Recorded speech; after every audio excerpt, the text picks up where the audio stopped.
자, 제가 1절 읽고 나머지는 여러분이 읽겠습니다. 그때 바울이 마르스의 언덕 한가운데 서서 이르되 너희 아테네 사람들아 내가 보니 너희가 모든 것에서 지나치게 미신에 사로잡혀 있도다.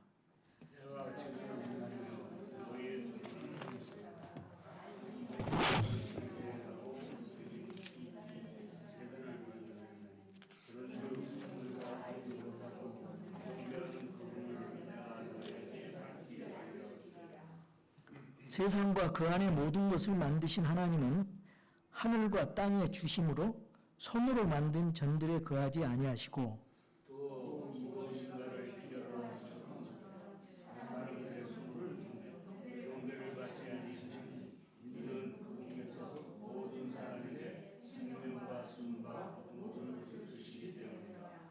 또 그분께서 사람들의 모든 민족들을 한 피에서 만드사 온 지면에 거하게 하시고 미리 정하신 때와 그들을 위한 거주의 경계를 정하셨으니 이것은 그들이 혹시라도 저를 그분을 구하게 하려 하시나 그러나 그분은 이 각 사람에게도 멀리 떨어져 있지 아니하니 이는 우리가 그분 안에서 살며 움직이며 존재하기 때문이라. 너희의 시인들 중에 어떤 사람들도 이르되 우리 또한 우리의 후손이라 하였나니 그런즉 우리가 하나님의 신격을 결코 사람의 기술이나 고아로 새긴 금이나 은이나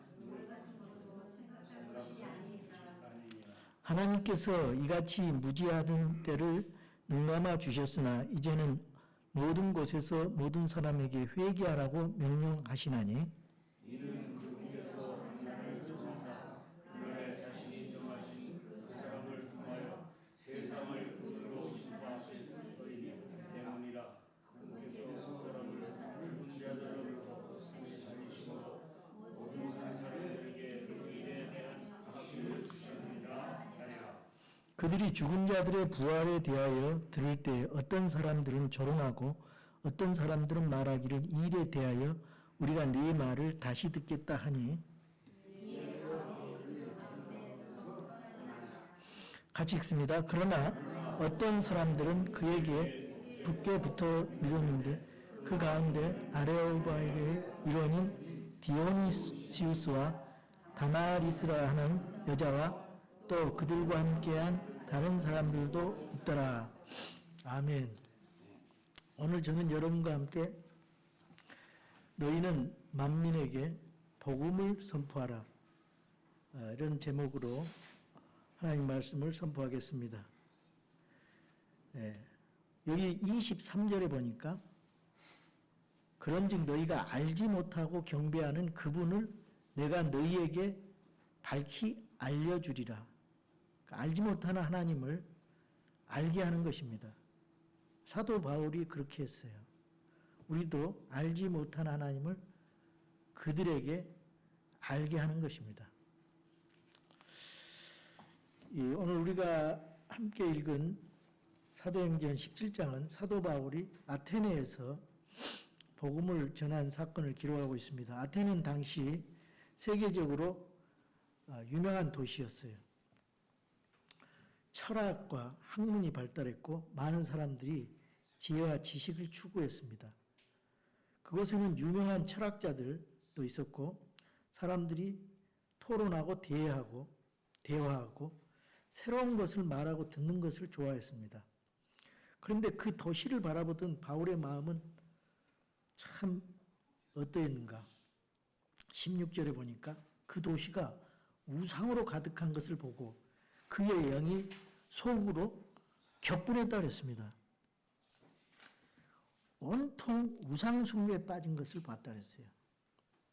그의 영이 그의 속에서 격동했다. 그 우상을 보고 격동하는 마음이 있어야 됩니다. 이게 의분이라 그래요. 의분. 그 당시에 우상이 얼마나 많냐면은 어떤 문헌에 보면은 사람들보다 우상이 많다는 거예요. 곳곳 거리에 우상이 많아요.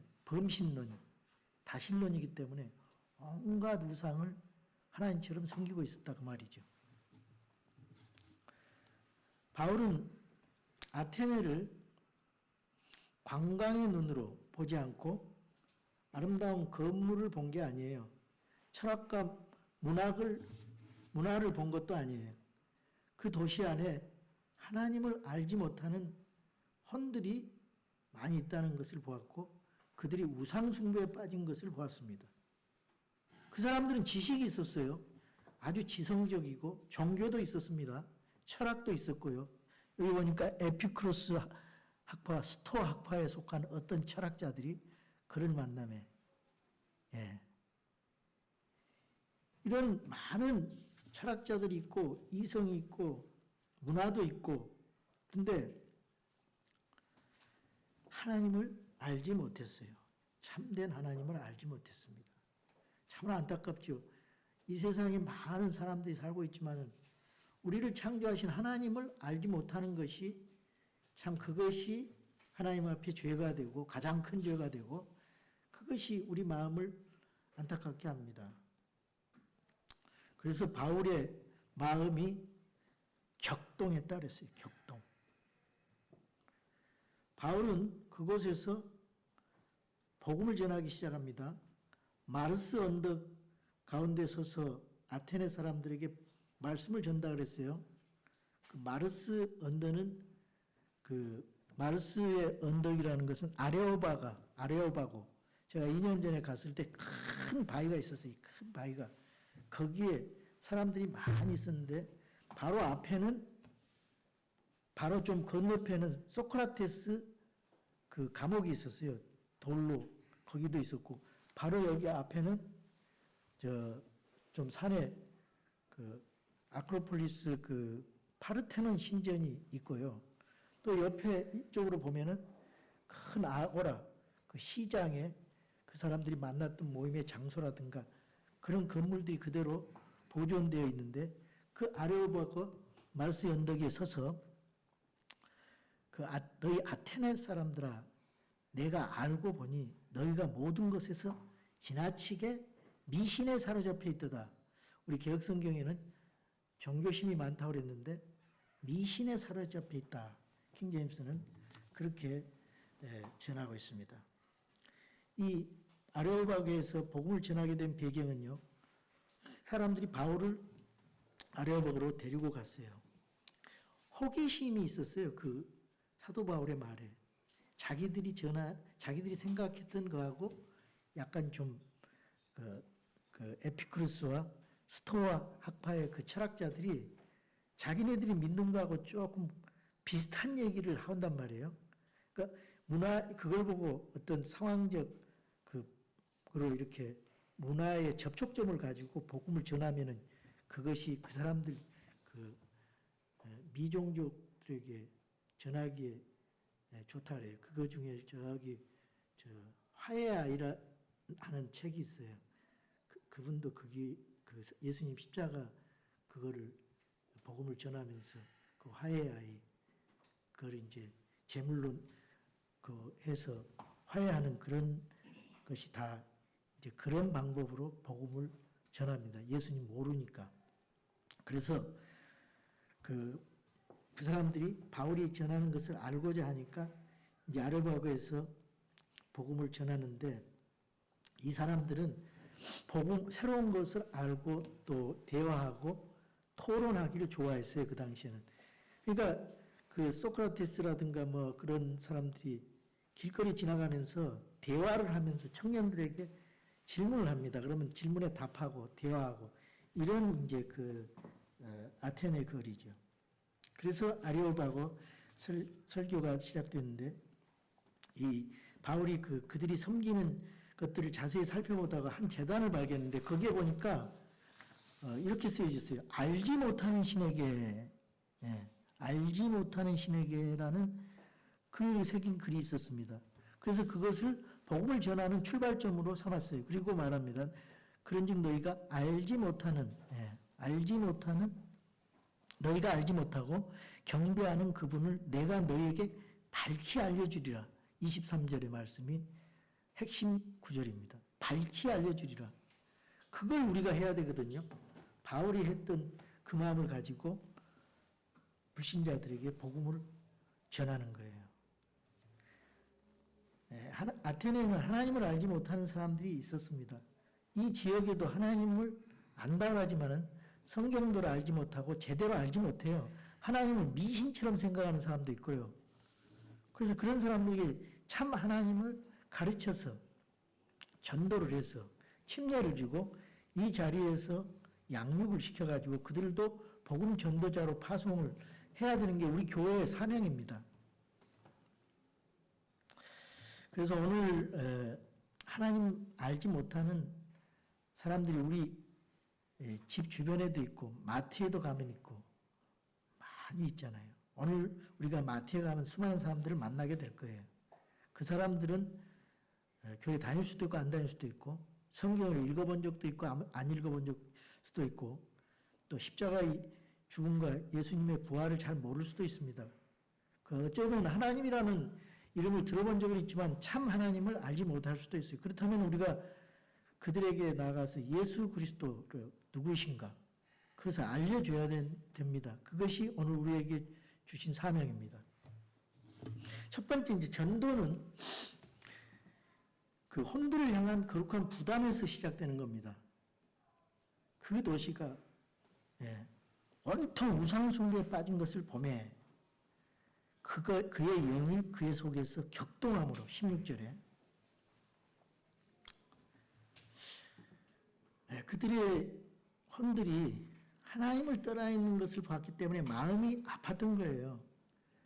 그 지옥 가는 영혼들을 보고 마음이 아픈 생각이 들어야 정상이에요. 이게 전도의 출발점입니다. 출발점이에요. 그래서 전도는 하나님의 명령이기 때문에 모든 구원받은 사람들은 다 해야 돼요. 전도는 먼저 사람을 사랑하는 마음에서 시작됩니다. 우리가 이제 마트에 가서 전도지를 줄 건데 영혼을 사랑하는 마음으로 이것 주님을 사랑하는 마음으로 이것이 하나님의 명령이기 때문에 우리가 가는 것입니다. 우리가 예배드리고 기도하고 성경 보고 성경 공부하고 다 열매를 맺기 위해서 우리가 하나님 앞에 성령의 열매를 맺고 인격의 열매를 맺고 그리고 전도의 열매를 맺는 것입니다. 그 모든 저 목적이 전도의 열매. 예수님께서 우리를 사랑하셨어요. 우리가 하나님을 찾기 전에 하나님께서 먼저 우리를 찾아오셨어요. 모든 우상 숭배자들은 사람이 우상을 찾아가잖아요. 근데 하나님께서는 우리를 찾아오셨어요. 사람이 되셔가지고 말구육간에 성령님으로 탄생해서 죄 없이 우리를 찾아오셨어요. 그래서 우리가 누구로부터 예수님을 전해 들었습니다. 예수님의 복음을. 여러분 누구로부터 전해 들었습니까? 저는 우리 누님으로부터 전해 들었어요. 누님이 1966년 8월 11일 날 이대 부속병원 앞에서 그 벤치에서 책을 읽고 있는데 그 앰뷸런스 운전사가 첫날 그거를 누님 차를 벤치를 받고 그 다음에 이 벽을 치고 그 마트에 지냈던 행인들과 또 뭐 물건 파는 사람들을 쳤어요. 5, 6명이 사상자가 났어요. 그래서 3일 동안 그 이대 부속병원에서 숨을 몰아쉬면서 가족을 위해서 기도하고 그걸 보고 우리가 다 전 가족이 예수님을 믿게 됐습니다. 이렇게 복음을 누군가 전해줬어요. 우리가 구원받는 것은 우연이 아니에요. 하나님께서 누군가를 사용하신 것입니다. 어떤 사람의 전도일 수도 있고 어떤 사람의 기도였을 수도 있고 어떤 사람의 전한 말 한마디일 수도 있습니다. 이렇게 우리가 복음을 들었어요. 그리고 예수님을 믿고 이렇게 우리가 예배드리고 있습니다. 그러면 우리도 당연히 복음의 빚진 자로서 사도 바울처럼 복음을 전해야 되겠죠. 고린도전서 9장 16절에 보니까 내가 복음을 전하지 않으면 화가 있으리라고 했잖아요. 예. 전도는 억지로 하는 거 아닙니다. 하나님을 사랑하는 마음으로 마음에 우러나와서 자발적으로 나오는 거예요. 어렸을 때 제가 믿고 나서 전도를 했어요. 바로 스피커를 가지고 형님이랑 같이 동네를 돌아다니면서 예수님 믿으라고. 그런 기억이 나는데 참 이게 구원의 은혜가 너무 귀하기 때문에 다른 사람에게도 예수님을 알려주고 싶은 것이 정상적인 믿음이라 그 말이죠. 마트에 가실 때 여러분들이 저 사람 물건을 사러 온 사람이다 이렇게만 보지 마시고 하나님께서 사랑하시는 한 영혼이다 이렇게 생각을 하고 젊은 사람을 만나도 노인을 만나도 아이를 데리고 온 부모를 만나도 영어가 서투른 사람을 만나도 또 문화와 인종이 다른 사람을 만나도 여러분 속으로 이렇게 기도하세요. 주님, 저 영혼도 주님께서 사랑하시는 영혼임을 기억하게 하소서. 그러면서 그런 마음을 가지고 전달을 하면요. 성령님께서 역사를 하시는 거예요. 그래서 그걸 가지고 가서 어떤 사람은 버려버릴 수도 있고 안 읽는단 말이에요. 근데 어떤 사람은 성령님께서 주장하시면은 이게 뭔가 하고 혹심을 갖게 하고 읽는단 말이에요. 읽고 나가지고 선교사가 된 사람이 있어요. 제가 알칸사 신학교 갔는데 옆에 제임스 테일러라고 그 전도지 읽고 신학교로 갔더라고. 그래가지고 그 케냐에 10년 선교사로 갔다 왔어요. 하나님께서 역사하시면 그렇게 되는 겁니다. 그래서 우리가 그런 마음을 가지면 우리 태도가 달라집니다. 전도지 나눈 손도 달라져요. 다른 사람을 바라보는 눈도 달라져요. 말하는 목소리도 달라지게 돼 있어요. 정중하게 안녕하세요. 예수님 믿으세요. 그런 말을 했는데 그 사람에게는 그 상황이 어떤지 몰라요. 충격적으로 감동이 올 수도 있다는 말이죠. 두 번째로 전도는 알지 못하는 하나님과 예수 그리스도를 알려주는 것이라 했어요. 바울은 아테네 사람들에게 말을 해요. 그런즉 너희가 알지 못하고 경배하는 그분을 내가 너희에게 밝히 알려주리라. 이것이 바울의 전도였죠. 바울은 먼저 하나님이 누구신지를 설명을 했어요. 24절에 보니까 뭐라고 되어 있어요? 세상과 그 안에 모든 것을 만드신 하나님은 하늘과 땅의 주이심으로 손으로 만든 점들에 거하지 아니하시고 또 무엇인가를 필요로 하시는 것처럼 사람들의 손을 통해 경배를 받지 아니하시나니 이는 그분께서 모든 사람에게 생명과 숨과 모든 것을 주시기 때문이라. 하나님은 사람이 만든 신이 아니라는 거예요. 하나님은 뭐 부족해서 뭐 인간으로부터 뭘 받고자 하는 게 아니에요. 하나님은 필요하시는 것처럼 사람들의 손을 통해 경배를 받는 게 아니고 하나님께서는 우리에게 생명과 숨을 주셨다 그랬어요. 생명과 숨. 이 세상에 다 하나님이 만드셨고 생명과 호흡과 모든 것을 주셨다고 말이죠. 바울은 계속해서 하나님을 설명하다 결국 예수 그리스도께 나아가지요. 31절에 보니까 그분께서 한 날을 정하사 그날에 자신이 정하신 그 사람을 통하여 누구예요? 예수 그리스도. 세상을 의로 심판하실 터이기 때문이라. 그분께서 그 사람을 죽은 자들로부터 살리심으로써 예수님을 전하고 예수님의 십자가 죽음과 부활, 복음의 핵심을 전하고 있어요. 모든 사람들이 그 일에 대한 확신을 주셨느니라 하니라. 예수님의 십자가 죽음과 부활의 복음을 전하는 거예요. 예수님은 철학이 아니죠. 예수님은 사상도 아니고 예수님은 종교도 아닙니다. 예수님 복음입니다. 예수님은 생명이십니다. 예수님은 부활이세요. 길이요 진리요 생명이 되시는 거예요. 예수 그리스도의 죽으심과 부활을 선포해서 영원한 생명을 주는 복음을 아주 심플하게 전해야 됩니다. 이 세상에 복음이 많이 변질됐어요. 타협이 됐어요.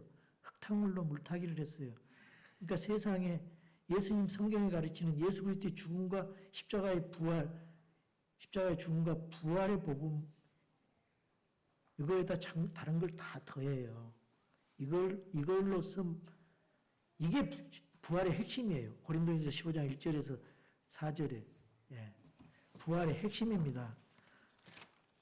성경적인 복음의 정의가 뭐냐? 또한 형제들아, 내가 너희에게 선포한 복음을 너희에게 밝히 알리노니 너희 역시 그 복음을 받았으며 또 그 가운데 서 있느니라. 너희가 만일 내가 너희에게 선포한 것을 기억하고 헛되이 믿지 아니하였으면 또한 그 복음으로 구원을 받았느니라.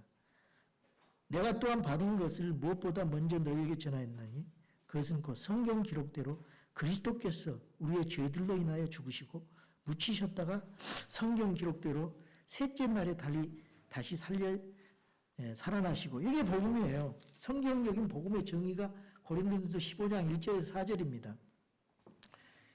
이 복음이 변질되어 가고 있어요. 그래서 다른 종교에도 부활이 있다. 우리가 선한 공적과 행위를 쌓아야 됐다. 구원 얻을 수 있다. 이거는 복음이 변질된 거예요. 그래서 우리가 전도할 때 우리 교회는 좋은 교회입니다. 우리 교회로 오세요. 그것도 좋죠. 전하십시오. 우리 교회로. 성경적인 교회입니다. 그러나 더 중요한 것은 예수 그리스도. 우리가 전할 것은 예수 그리스도의 복음입니다. 예수님께서 당신을 사랑하십니다. 우리는 죄인입니다. 예수님께서 우리 죄를 위해 십자가에 죽으셨습니다. 예수님께서 죽은 자들로부터 다시 일어나셨습니다. 예수님을 믿으면 구원받고 영원한 생명을 받을 수 있습니다. 이것이 우리가 전할 복음이죠. 자, 그래서 우리는 복음을 어렵게 생각할 수가 있어요. 여러분 나름대로 복음을 여러분의 언어로 표현을 해야 됩니다. 3분 안에, 5분 안에, 1분 안에. 나는 성경을 잘 몰라서, 그러면 성경을 요약하는 그 복음에 대한 핵심을 알아야 돼요. 모르면은 고린도전서 15장 1절에서 4절 예수 그리스도의 죽으심과 묻히심 부활, 이게 복음이니까 그것만 전하면 돼요. 다른 거 복잡한 거 없이.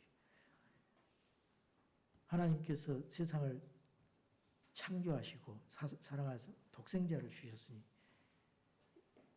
그 요한복음 3장 16절도 복음을 전하는 귀한 도구가 될 수가 있습니다. 그리고 이제 세 번째로는요, 전도는 결과가 아니라 순종에 우리 마음을 두는 거다. 그러니까 전도는 순종하는 겁니다. 순종하는 거예요. 그리고 그 결과는 하나님 앞에 맡겨버리고 하나님께서 하실 일이에요. 여기 32절에 보니까요. 그들이 죽은 자들의 부활에 대하여 들을 때 어떤 사람들은 조롱하고 다른 사람들은 말하기 이에 대하여 우리가 내 말을 다시 듣겠다 하니 이에 바울이 그들 가운데서 떠나니라. 그러나 어떤 사람은 그에게 굳게 붙어 있었다 그랬어요. 세 가지 복음을 받고 세 가지 반응이 나타났어요. 첫 번째는 뭐예요? 조롱했다 그랬어요. 마태에서 전도하다 보면요, 어떤 사람들이 방해를 해요. 그런 거 하지 말라고. 적극적인 반대죠. 그 다음에 어떤 사람은 받지를 않습니다. 전도지. 손이 민망할 정도로. 전도지를 안 받아요. 어떤 사람은 전도지를 받습니다. 그리고 어떤 사람들은 저 교회 다닙니다. 근데 어떤 사람은 이거 수고하십니다. 전도지 하나 주세요. 그리고 저를 아는 사람 가다가 또 그 음료수도 사다 주는 분도 있어요. 이렇게 각양각색이에요. 그러니까 전도는 해볼만 하다 이 말이에요. 반응이 달라요. 아주 적극적으로 반대하는 사람, 핍박하는 사람 있고 아주 호응이 좋은 사람. 그러니까 하나님, 이 사도 바울이 그 우상이 가득 찬 그 아테네 도시에 가서 복음을 전하는데 하나님께서 역사하시니까 이 세 가지 반응 있잖아요. 조롱하는 사람, 다시 듣겠다 하고 유보하는 사람, 굳게 붙어 묻은 사람인데 그 중에 아레오바고의 일원인 디오니시우스와 다마리스라는 여자와 또 그들과 함께한 다른 사람들도 있더라. 믿은 사람이 나왔다는 거예요. 이게 놀라운 기적 아닙니까? 그 우상이 많은 도시에서 믿는 사람이. 그러니까 우리가 전해야 돼요. 무조건 전하면은 하나님께서 그 마음밭을 사용하셔서 하나님께서 믿게 하신다 그 말이에요. 믿으십니까? 예. 그래서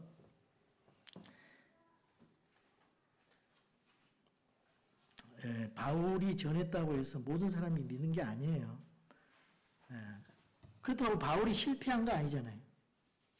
바울은 자기가 전할 책임을 한 것입니다. 복음을 전했어요. 그리고 결과는 하나님께 맡겼다고 하면서.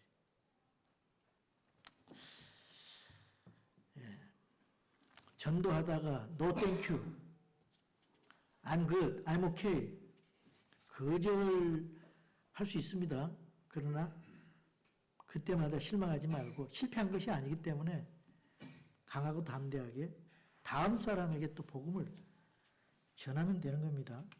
요게 바로 순종의 자세예요. 주님의 명령에 순종하는 거예요. 그래서 전도는 순종입니다. 예수님께서 명령하셨기 때문에 너희는 온 세상에 가서 모든 창조물에게 복음을 선포하라. 이게 선택사항이 아니죠. 주님의 명령 반드시 해야 되는 거. 근데 요거를 어떤 사람들은 목사만 하는 걸로 알고 있어요. 어떤 사람은 집사만 하는 걸로 알고 있어요. 어떤 사람은 선교사만 하는 걸로 알고 있어요. 아니에요. 전도 경험 있는 사람도 하는 것도 아니고 남녀노소 할 것 없이 다 해야 돼요. 예수님 믿고 구원받은 사람은 다 해야 돼요. 저기 뒤에 전도지 있으니까 갖고 다니면서 주변 사람들에게 그냥 만나지 말고 예수님 믿으세요. 전도하십시오. 예수님을 통해서 영원한 생명을 얻으십시오. 하나님께서 그 마음 귀하게 보셔요. 모든 성도가, 모든 구원받은 성도가 복음을 전해야 됩니다. 여러분, 아테네 우상이 가득 찼을 때 바울은 그것을 사람들에게 너희가 알지 못하고 경배하는 그분을 내가 너희에게 밝히 알려주리라 그랬어요. 예. 우리가 오늘 찾아가는 그곳이 아테네가 될 수 있습니다. 주님께서 우리를 보내실 때, 오늘 우리 주님께서 오늘 보내는 거예요. 주님, 제가 여기 있습니다. 제가 저를 사용해 주세요. 그런 마음으로 가십시오. 영혼을 사랑하는 마음, 복음을 부끄러워하지 말고 담대하게 나가십시오. 결과를 하나님께 맡기고 순종하면 됩니다. 우리가 구원을 할 수가 없어요. 구원하신 분은 하나님이고 성령님이고 예수님이십니다. 예수님이세요. 그냥 여러분 하실 일은 미소 지으면서 기쁨으로 감사함으로 예수님 믿으세요. God bless you. 아테네에서 바울을 사용하셨던 하나님께서 오늘도 우리를 사용하실 줄 믿습니다. 예. 우리 이 시간에 오늘 말씀을 생각하면서